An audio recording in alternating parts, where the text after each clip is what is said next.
Jamaah. Oh jamaah. Iya. Alhamdulillah cari pahala lewat telinga. Nah kita mau lihat nih ada cuplikan nih ya. Point of view mendengerin teman cerita itu mulu ceritanya. Kita lihat yuk. Belum mau tahu. Menakan ente tuh ya. Tepuk tangan dulu yuk. Tapi seru. Soalnya seru kontennya seru ya. Nah ini nih kadang-kadang gini kita udah masalahnya itu terus. Udah dikasih tahu solusinya. Udah dikasih tahu caranya. Jalan keluarnya. Kita pegel begitu mulu bahasanya. Silakan Ustadz. Terima kasih Bang Ali, tapi guru kami Ustadz Maulana Habib Utsman, para jamaah, para alim ulama yang dimuliakan Allah Subhanahu wa taala. Nah, sekarang bagaimana seandainya ada orang yang curhat tapi curhatannya itu terus-menerus. Sudah dikasih solusi ndak berubah, maunya didengerin aja, itu gimana? Ibu punya teman kayak gitu nggak Bu?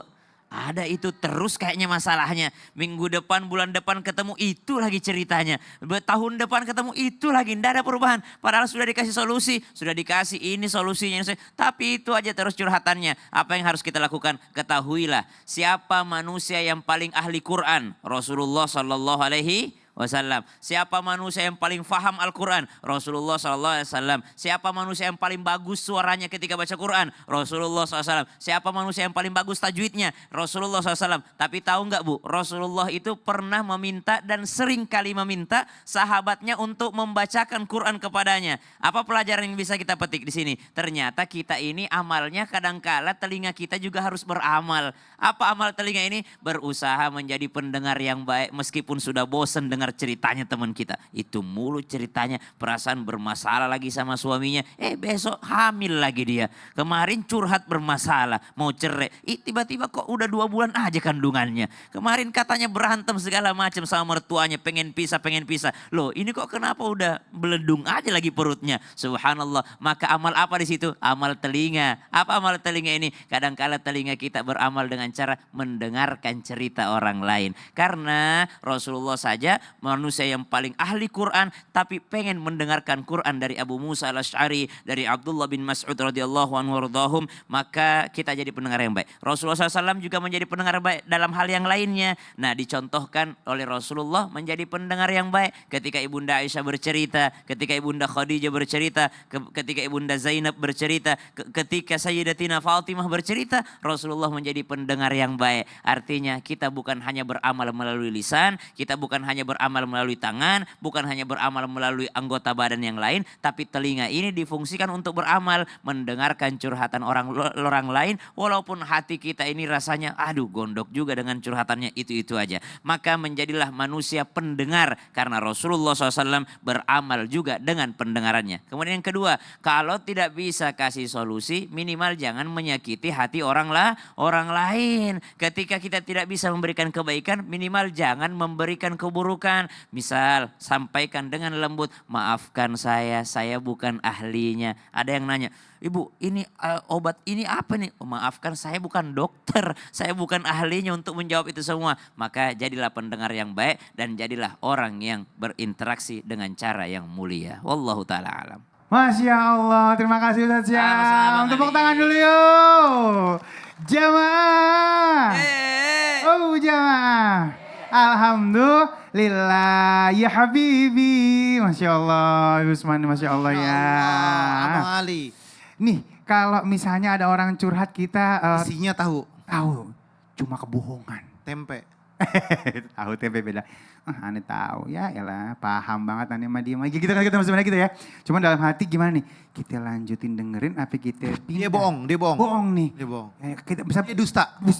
Kita udah tahu. Dia gak bener. Iya. Iya. Enggak. Nah ini kalau ketemu yang begini, ngadepin yang begini bagaimana supaya gak pegel nih silakan ya Habib. Ya akhir Ustaz Maulana, Ustaz Syam, Bang Ali. Bismillahirrahmanirrahim. Allahumma sholli ala sayyidina Muhammad wa ala ali sayyidina Muhammad. Kalau ada orang yang cerita atau curhat atau dia datang kepada kamu, pas kita tahu nih ternyata isinya kebohongan. Apakah kita kena imbas dosanya? Maka kita tidak terkena dosanya yang pertama. Karena dia yang bohong, bukan kita yang bohong. Yang kedua adalah ketika dia datang sama kita, terus dia berbicara dengan kebohongannya, kita sebarin ke teman-teman kita lagi. Dia tahu bohong nih. Beritanya kita sampaikan lagi ke yang lain, maka kita kena dosanya dia bohong, kita tahu dia bohong, maka kita cerita orang lain, kita dapat dosa. Dia datang kepada kita, dia bohong, dia dusta. Terus kita menghindar daripada dia dan kita bahwasanya paham dia bohong, dia dusta. Astagfirullahaladzim, kita dapat pahala. Apalagi nasihatinnya, Allah berikan kebaikan dan keberkahan. Ya ayyuhalladzina amanu in ja'akum fasikun binabai fatabayyanu. Jelas bahwasanya apa? Bahwasanya hai orang-orang yang beriman, ketika datang mereka orang-orang yang fasik kepadamu membawakan sebuah berita, maka kamu harus koreksi berita itu. Tabayun. Dan kamu harus bisa menyelidiki berita itu. Benar atau enggak nih? Tanyakan lagi, kamu jujur atau bohong? Atau kamu mempertegas bahwasanya kamu nih gak boleh bohong, jujur atau enggak? Kalau kamu bohong, maka kamu berdosa. Jadi harus lebih tegas kita. Ketika orang kita tahu nih gak benar, dia bawa berita bohong, maka janganlah percaya. Ketika dia orang yang gak baik, dia gak amanah, dia suka berdosa, maka kita tabayun. Kita harus tabayun, mencari kebenaran daripada apa yang dibawa berita tersebut. Kalau misalkan seandainya dia orang soleh, orang yang baik, boleh kita mempercayainya. Tapi kalau misalkan orang yang fasik, orang yang munafik, maka berhati-hatilah. Jangan sampai kita menjadi hamba yang berdosa, jauh daripada Allah. Dan juga kita hablum minan nas jadi gak bagus. Karena ghibah bisa jadi fitnah, bisa jadi berkata-kata yang tidak baik. Bisa jadi manusia tersebut menyebarkan kebohongannya, maka menjadi dosa berantai. Oleh karena itu, ketika kalian melihat kemunkaran, maka harus wajib bagi diri kalian ketika memiliki kekuatan, boleh dengan kekuatannya. Apabila dia mampu dengan lisan, gunakan lisannya. Gak mampu keduanya, maka doakanlah yang terbaik. Niscaya Allah Subhanahu wa Ta'ala berikan kebaikan dan keberkahan pada orang tersebut. Oleh karena itu, bertakwalah kepada Allah. Ingatkanlah bahwasanya kita hamba Allah yang lemah, tidak ada daya dan upaya kecuali dengan pertolongan Allah Subhanahu wa Ta'ala. Ketika orang fasik tadi datang, bahwasanya cross check kembali. Masya Allah, bener banget Bib. Apa jawabannya? Iya begitu tuh Bib ya. Kadang-kadang emang kita suka bikin pegel sama gitu ya. Kita harus sabar-sabar. Kita contoh yang tadi udah disampaikan ya. Tepuk tangan dulu, terima kasih ya Habibi. Jamaah. Oh jamaah. Alhamdulillah tambah banyak ilmunya. Bener Ibu. Sekarang kita masuk ke dalam segmen Tanya dong Ustadz. Kami semua tanya dong Ustaz. Siapa yang mau nanya? Yang kanan. Ibu dulu ibu. Ayo sayang, sini. Kita ke tengahnya. Assalamualaikum warahmatullahi wabarakatuh. Waalaikumsalam warahmatullahi wabarakatuh. Nama saya Sari dari PPKS Persatuan Persahabatan Kota Serang. Tepuk tangan dulu yuk. Saya mau bertanya sama Pak Ustadz Maulana. Ustadz Maulana. Baik. Oke. Iya, selevel. Selevel ya. Enggak. Masih tinggian Ustadz dikit. Iya, kopiah. Assalamualaikum Pak Ustadz. Pak Ustadz, saya mau bertanya. Saya sebel banget sama suami. Suami saya kalau saya curhat, saya cerita tidak nanggapin. Terus dia main HP, tidur. Terus kalau saya kesel gimana? Iya. Suaminya siapa itu? Suaminya orang. Jadi ibu lagi curhat. Contoh ibu curhat, dia malah main HP. Iya. Mungkin curhatnya itu mulu kali. Iya, itu aja ya? Iya. Iya, oke. Baik, boleh salam dulu sama teman-teman di rumah yuk. Assalamualaikum warahmatullahi wabarakatuh. Waalaikumsalam warahmatullahi wabarakatuh. Silakan Ustaz. Curhatlah di 3 waktu. Tadi jangan curhat di 3 waktu dan curhatlah di 3 waktu. Tadi jangan curhat sebelum subuh, sesudah duhur, sesudah isya. Curhatlah di 3 keadaan. 1 di meja makan. Jadi gini. Curhatlah ketika seperjalanan. Enak itu. Anak-anak saya request kemarin. Lebarannya minta jalan-jalan sama abahnya. Kemana aja. Jadi 5 hari saya naik mobil aja. Ke daerah ini. Pindah lagi ke daerah ini. Jadi mau menikmati perjalanan sama abahnya. Jadi lebih banyak di mobil. Katanya seru ngobrol di mobil. Iya. Apalagi kalau tidak ada sinyal. Lewat gunung. Senang dia. Apalagi yang ketiga, curhatlah ketika sebelum tidur. Pillow time. Paling enak itu ngobrol sama pasangan ketika mau tidur. Jadi gimana? Iya masa sih. Itu menambah kemesraan. Ketika ada yang curhat kepada suami, tapi suami tidak dengerin, yang pertama dia lakukan introspeksi diri. Ya Allah, nancep deh. Nancep tuh. Introspeksi diri. Mungkin betul tadi kata Bang Ali, mungkin curhatannya itu mulu. Bosen. Ya, mungkin curhatannya justru menekan suami. Justru menekan suami. Itu introspeksi dulu. Kemudian yang kedua, kalau suami masih begitu padahal curhatan kita udah tepat, maka bersabarlah. Ternyata sudah naik emosi. Emosi saya.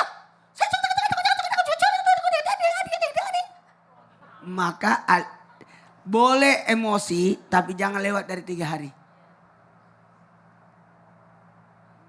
Ngambek. Saya tahu ibu-ibu sengambek-ngambeknya ibu tetap masak. Sengambek-ngambeknya ibu masih nyuci. Jadi jangan sampai tinggalkan rumah ya. Yang keempat, cari mediasi. Mediasi yang bisa mengingatkan suami ibu. Ngingetin. Ya, tolong ingetin dong abangmu. Itu abangmu itu suka nggak nanggepin aku. Aku kan mau didengerin. Biasanya ipar perempuan. Beritahu ipar perempuan untuk beritahu ke saudaranya. Ya gitu. Kemudian mohon maaf niat alihkan kepada yang kebaikan. Oh iya. Alihkan kepada kebaikan. Jadi pahala. Iya kadang-kadang kalau lu curhat suka julid ya. Kita merasa depresi laki-laki. Bener kata Ustadz tuh. Kan itu.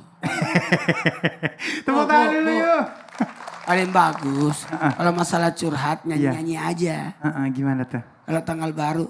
Tola'al badru alaina. Karena gajian.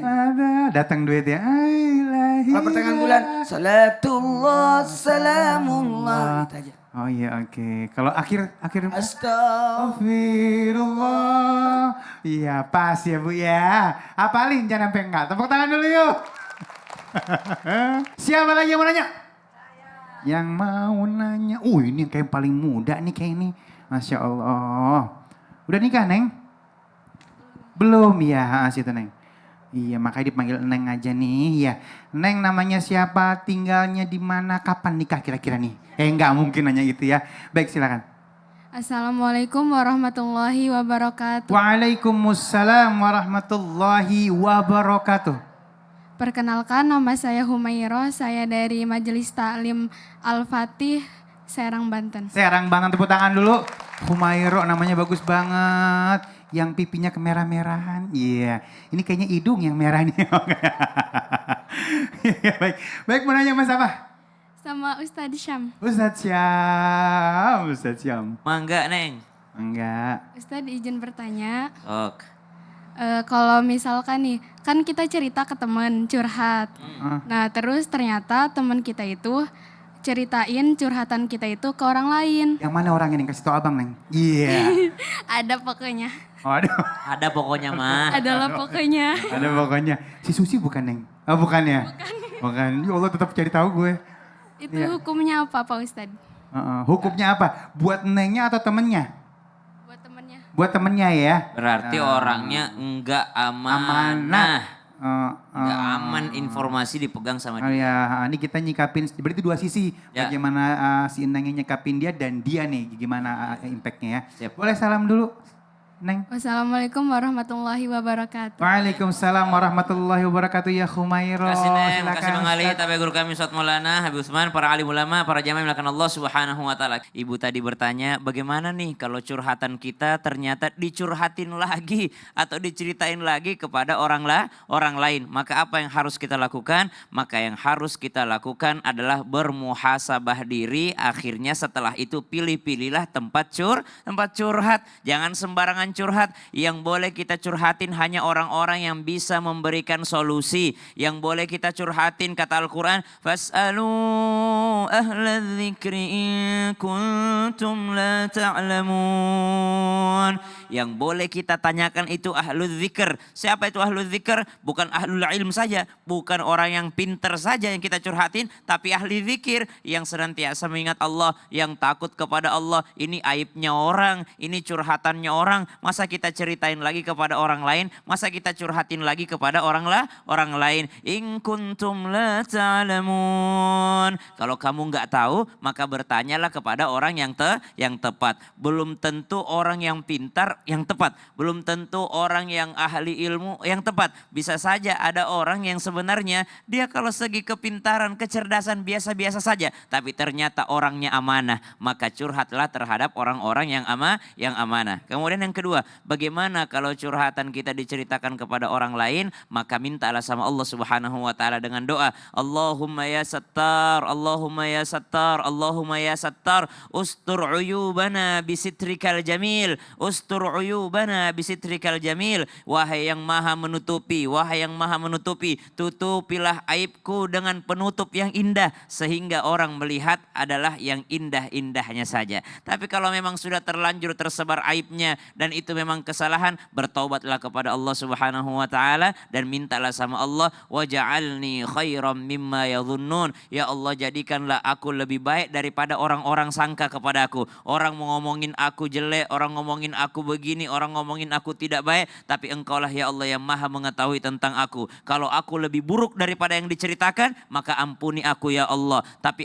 kalau aku lebih baik daripada yang diceritakan, maka jadikan aku lebih baik lagi. Jadi fokusnya selalu kepada diri sendiri, bukan fokus kepada orang lain. Apalah nasi sudah menjadi bubur, apa yang sudah diceritakan lagi ke orang lain. Apalagi mungkin kalau zaman sekarang bukan diceritakan dari mulut ke mulut, tapi from sosmed to sosmed, from story to story, dari satu story ke story yang lain. Bagaimana tidak menyebar luas secara cepat? Maka tugas kita kembali kepada diri sendiri. Kalau memang itu adalah sebuah keburukan, tobatkan dan berdoalah agar menjadi lebih baik daripada apa yang disangkakan. Tapi kalau itu bukanlah suatu kebenaran, tapi dituduhkan, maka mintalah sama Allah, waghfirli ma la ya'lamun, ampunilah aku atas apa yang aku tidak ketahui. Wallahu ta'ala a'lam. Nah Masya gitu. Allah. Emang kalau misalnya curhat kudu hati-hati. Terus jaga amanah Jaga juga. amanah. Benar. Sama juga kita udah ngomong sama dia ngebongkar aib, dia ngebongkar aib lagi sama kita ya. Astagfirullahaladzim. Ada bahasa Betawinya bilang, biar kate pecah di perut nggak pecah di mulut. Iya, jadi orang yang amanah tuh ya. Orang-orang yang dicurhat itu kan selalu punya kode etik. Dokter tuh punya kode etik. Nggak boleh membongkar tuh pasien. Psikolog segala macam harus ada kode etik. Masya Allah. Tepuk tangan dulu yuk. Baik, masih banyak lagi ilmu ini. Jangan kemana-mana, tetap bersama kami di Islam Itu Indah. Jemaah, Alhamdulillah.